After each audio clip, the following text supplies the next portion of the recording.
Firstly, my thanks to the organisers for my invitation to attend this conference and the opportunity to speak. But before I get underway, my congratulations go to the Honourable John Lloyd PSM for the well-deserved receipt of last night of the coveted HR Nicholls Award.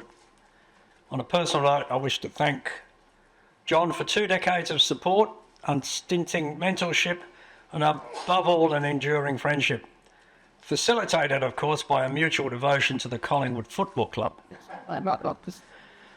So in keeping with the theme of the panel discussion that follows shortly, I divided my talk into 3 segments: worksites to courtrooms, unions, and thirdly, the cost of recidivism. So worksites to courtrooms. The recent regulatory action under the Fair Work Ombudsman arrangements should really be compared to the action taken when the building industry was policed by the Australian Building and Construction Commission, or ABCC as it's known. I recall the ABCC had more than 200 successful prosecutions with a 90% success rate. It resulted in almost $19 million in penalties imposed by the courts around Australia. Unfortunately, those fines for unlawful behaviour against unions such as the CFMEU were invariably paid out of the contribution of their hard-working members.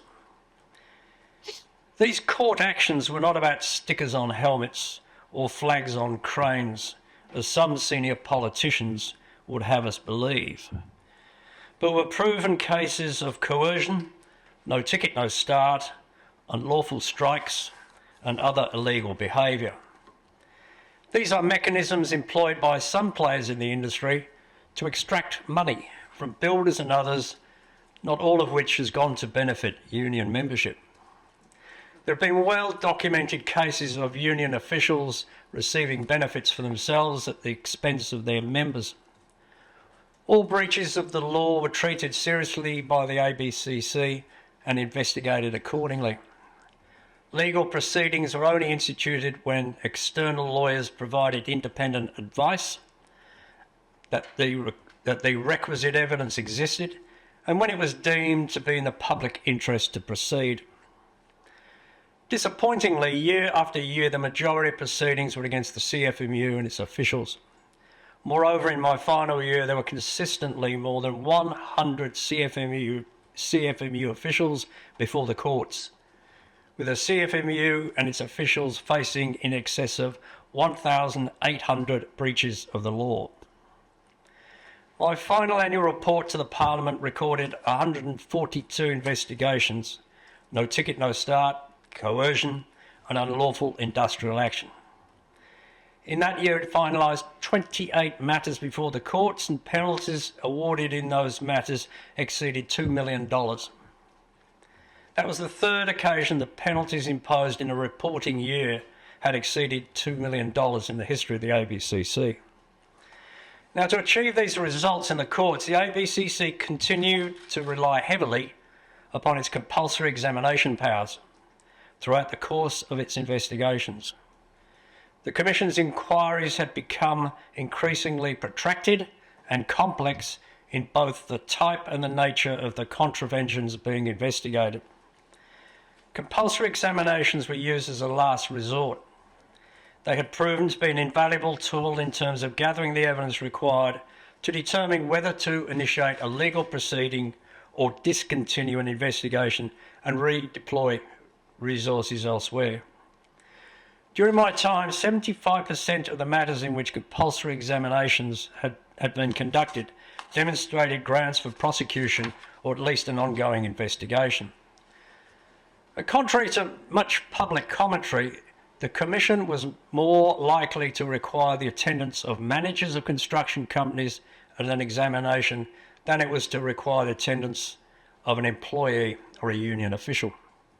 In fact, 14 of the 17 attendees at compulsory examinations during my final year were members of management. 2 examinees were employees and only 1 was a union official.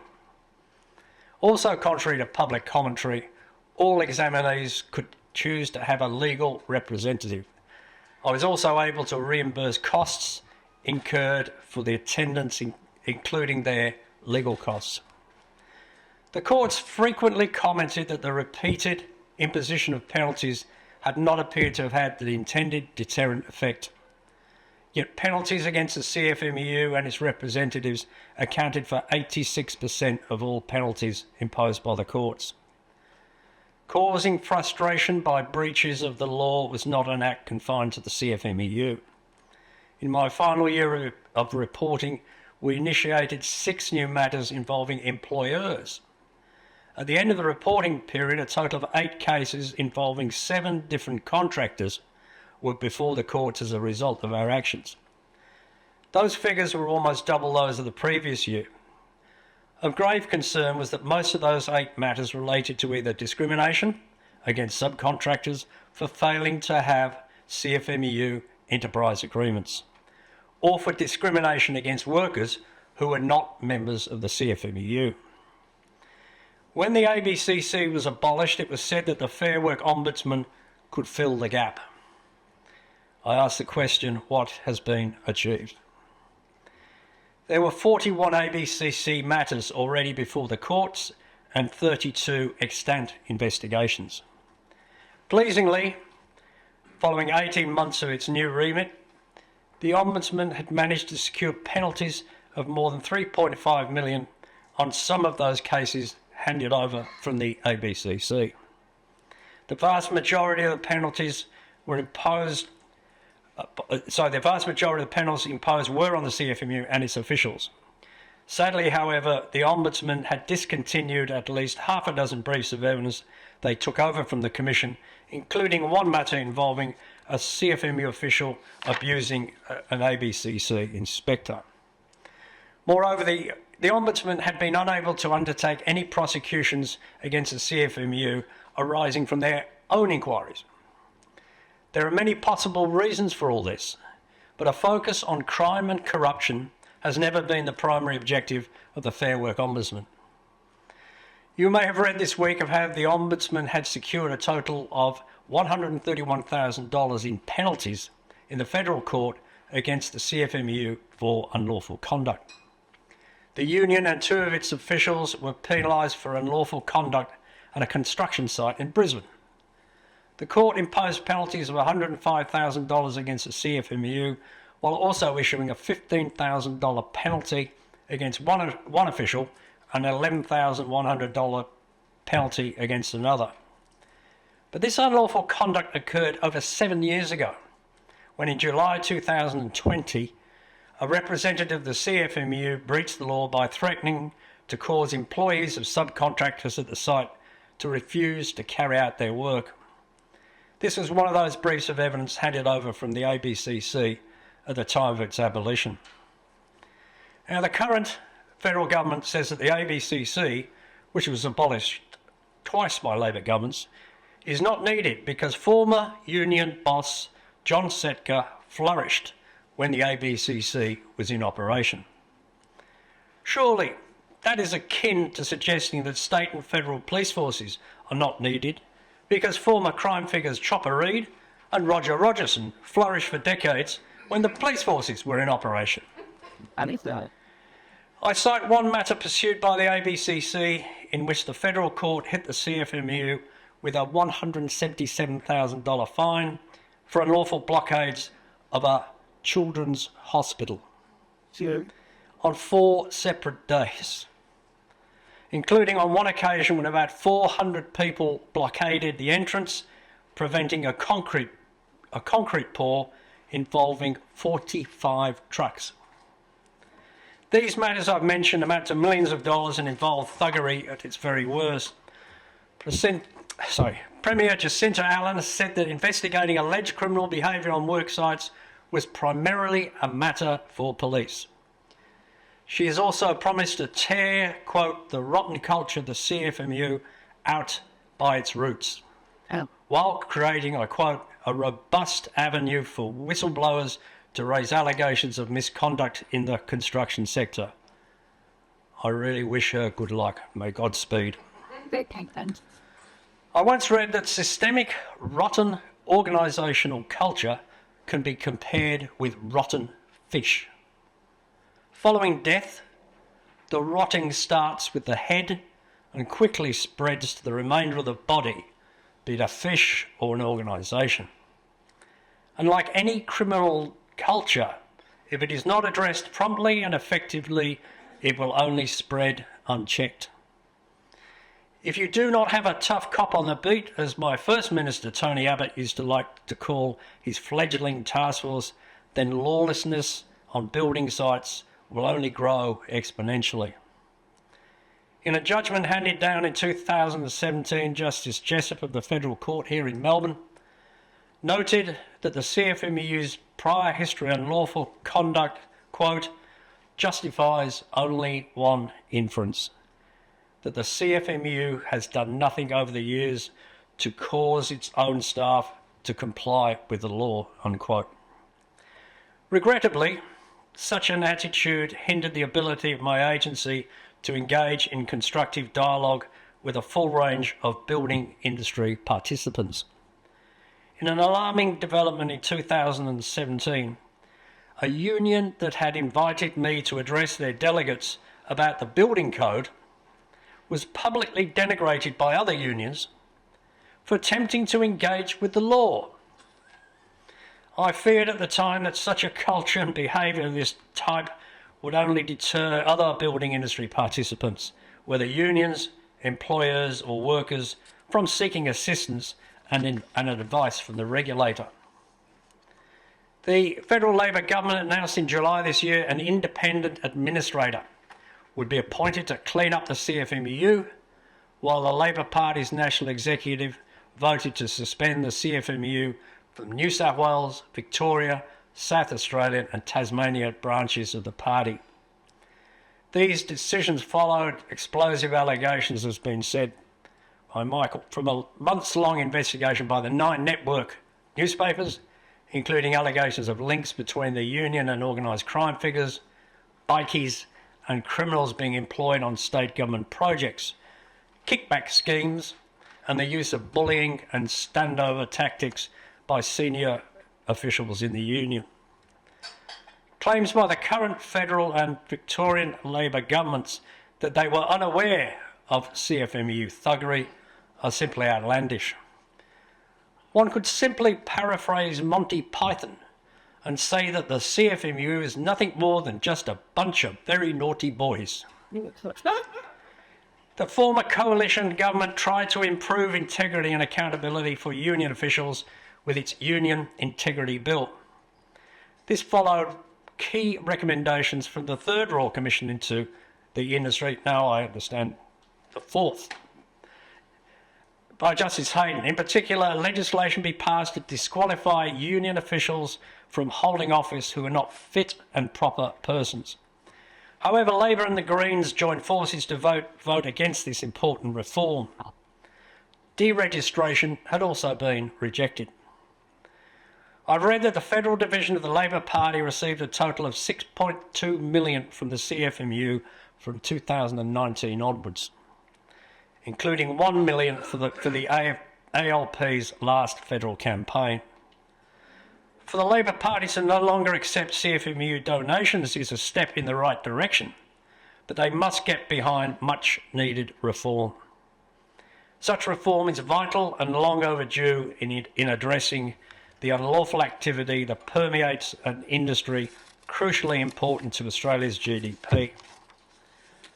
The latest allegations of organised crime permeating the industry are not new. Over a decade ago, in a submission to the Hayden Royal Commission, Victoria Police stated that the CFMEU were using outlaw motorcycle gangs as hired muscle in industrial disputes, and there was a climate of fear in the construction industry. Membership of unions would also benefit by not having their rights and entitlements compromised by corruption. In some jurisdictions, some entities are already banned from making political donations.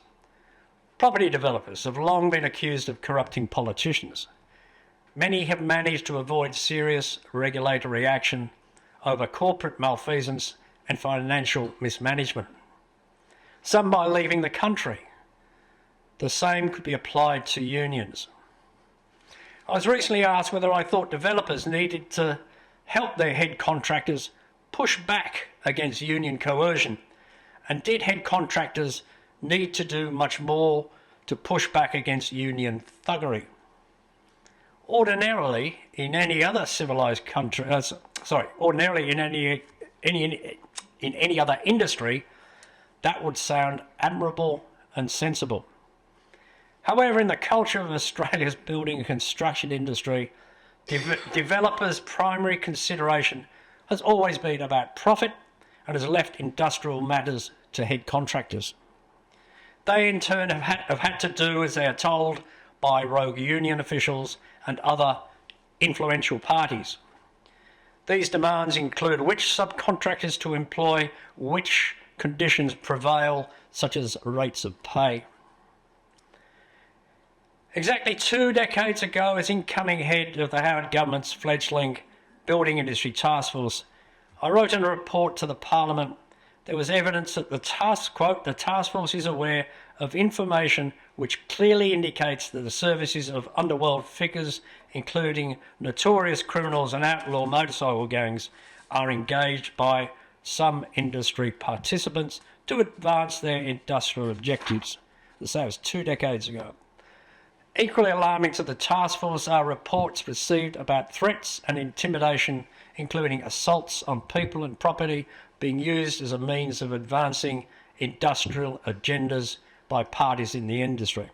As I say, that was 2004, and at that time, as the outgoing head of intelligence for the then National Crime Authority, I often mused and lamented that I'd just departed a tranquil world of organised crime to be confronted with the bewildering culture of Australia's building and construction industry. 8 years later, in 2012, I reported to the Parliament, I still hold grave concerns over industry figures and their criminal associates who threaten and intimidate workers. So, the culture that's recently been exposed is therefore nothing new. Thuggery and standover tactics have prevailed for many decades. To my mind, the worst aspect has been that of union officials continuing to terrorise building sites under the guise of workplace safety. So the cost of not having an ABCC since Labor disbanded the organisation has undoubtedly emboldened the CFMEU and entrenched many of its practices. Without an ABCC, there had been no one to protect this vitally important industry. I think since, probably really quite Michael aligned with his statistics, I've checked since 2014, productivity in the construction sector has fallen just over 18%. And across the country, construction costs are up, I quote, Victoria 27%, New South Wales 28%, and Queensland a whopping 33%. Meaning people are hit twice, first as homeowners and secondly as taxpayers. Granted, the cost of the CFMEU's behaviour has not been responsible for all the construction cost spikes, but when they have been in control of the big builds across a number of states, it has simply driven up costs. Major projects such as hospitals, schools and other vital infrastructure would be started more confidently and at less cost if corrupt influences were eliminated, as between constructors and the union. Ultimately, the workers would also benefit. You may have read this week of new economic analysis calculating that the Queensland Labor government's so-called CFMEU tax on large state-funded construction projects is costing taxpayers at least an extra $1 billion a year. There's no doubt that the industry is rough and tough with unscrupulous players on both sides of the equation. The corporate regulator has failed to clean up the one side through its limited powers and action, but it remains in the government's toolbox. Contrary to the political hyperbole, during the currency of the ABCC, unlawful strikes were down and productivity was up. Sure, was unable to address all prevailing unlawful activity, but neither are police forces able to address all criminal activities or ASIC, all corporate misconduct. But persistent anecdotal feedback from builders, subcontractors and workers was the effect that life on building sites was less threatening and intimidating at the hands of CFMEU thugs, bikies and colourful underworld figures. No doubt CFMEU members would have been grateful to their union for the vast improvement in workers' wages and conditions over the decades. But when those wages are paid on taxpayer-funded sites, one wonders why federal and state governments do not reintroduce building codes if they are serious about taxpayers' dollars. I recently read that traffic controllers, or lollipop men and women, on government sites working for 12-hour night shifts can make more than $300,000 annually. In my final year as Commissioner, the high number of investigations that commenced, that was 142, particularly those investigating freedom of association, coercion, right of entry and unlawful industrial action, demonstrated that there remained a culture of industrial lawlessness that continued to pervade the industry. Despite the imposition of substantial penalties I've spoken of and an overwhelming success rate, there did not appear to be any marked reduction in the propensity of certain industry participants to break workplace laws. The courts have frequently commented that the repeated imposition of civil penalties had not appeared to have had the intended deterrent effect. Regrettably, the CFMEU and its representatives continued to be overrepresented in the penalties handed down by the courts. In addition to regulating construction industry adherence to the law, the ABCC was responsible for monitoring contractor compliance with the Commonwealth's Building Code. To my mind, the Building Code was a central element of the ABC's core business, as we endeavoured, in the spirit of the code, to encourage productive workplace relations on building sites. In particular, the ABCC was responsible for assessing enterprise agreements against the code. So, in addition to the investigative and prosecutorial powers of the ABCC, the construction industry needs to have the building code restored after it was stripped back by Labor in 2022. The code forced contractors to reject some of the more egregious claims of the CFMEU and other construction unions, particularly regarding mandatory union membership, control over right of entry, preserving the ability of subcontractors not to be forced into union pattern agreements, and generally enhancing competition and productivity. To tender for construction work where there was an element of Commonwealth funding, the head contractor had to have an enterprise agreement that complied with the code and ensure that its subcontractors were also compliant with the code. In addition, as Commissioner, where I was satisfied that a code-covered entity had failed to meet or rectify breaches of the code, then I could recommend to the Minister for Employment that that entity be excluded from Commonwealth-funded work. Indeed, in my final reporting year, I issued show cause letters to 4 major contractors across the country for suspected breaches of the building code. As a result, the Minister imposed an exclusion sanction on my recommendation on a leading Brisbane-based contractor. The exclusion sanction imposed meant that the contractor was prevented from submitting expressions of interest, tendering for or being awarded Commonwealth-funded building work. So in conclusion, ladies and gentlemen, I say despite the ABCC continuing to achieve overwhelmingly successful outcomes before the courts, we were having little effect on changing the unlawful culture that clearly prevails within the building and construction industry. When it came to the culture of the CFMEU and the conduct of its officials, the ABCC found itself regularly placing the same officials before the courts for contraventions equivalent or similar to those which had been previously proven. This demonstrated that the repercussions for breaches of the law were falling far short of those required to bring about change in the industry and to bring about the rule of law on the nation's construction sites. This concern was repeatedly reflected in the increasing number of statements made by numerous judges who presided over ABCC's cases. The construction industry in Australia plays a significant role in the country's economy, generating nearly $360 billion in revenue annually, which accounts for 9% of Australia's GDP. The industry has arguably never been more important to the national economy than it is today. In terms of generating employment and wealth, construction continues to be the second largest contributor to Australia's GDP and employs nearly 1 in 10 working Australians. Unfortunately, these workers have been exposed to alarming rates of unlawfulness in the workplace. Rogue unions in the construction industry cannot be managed through existing arrangements or traditional policing. To my mind, the ABCC was a highly successful regulator that was constantly attacked owing to the CFMEU's significant political power, especially within the labour movement. Just as politicians have failed to deal with the vexed issue of political donations, they are not equipped to deal with this issue.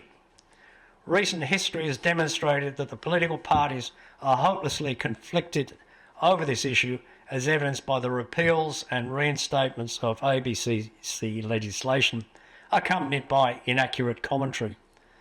The importance of a permanent, truly independent regulator to conduct fearless investigations cannot be overemphasised. However, the effectiveness of a body set up to deal with a problem will depend on more than independence. It will need fearless personnel. A number of other bodies having coercive powers have been set up over the years to deal with crime and corruption. Not all of them have succeeded. There have been no less than 4 Royal Commissions into unlawful behaviour in Australia's building construction. They go back over 40 years to 82 and have been headed by eminent judges of the High Court and Supreme Courts. Their findings were published and are available. So I recommend no more expensive Royal Commissions, no more inquiries headed by retired or serving bureaucrats. Rather, it is time for action. This extremely important industry needs help now. It will free up more money and lead to more hospitals, schools and vital infrastructure. I conclude in saying some would say that the rule of law must be restored on construction sites. I disagree. I would suggest that the rule of law be introduced on our construction sites, as I have never met anyone who could ever remember when the rule of law actually existed on construction sites. Thank you very much, ladies and gentlemen. Cheers.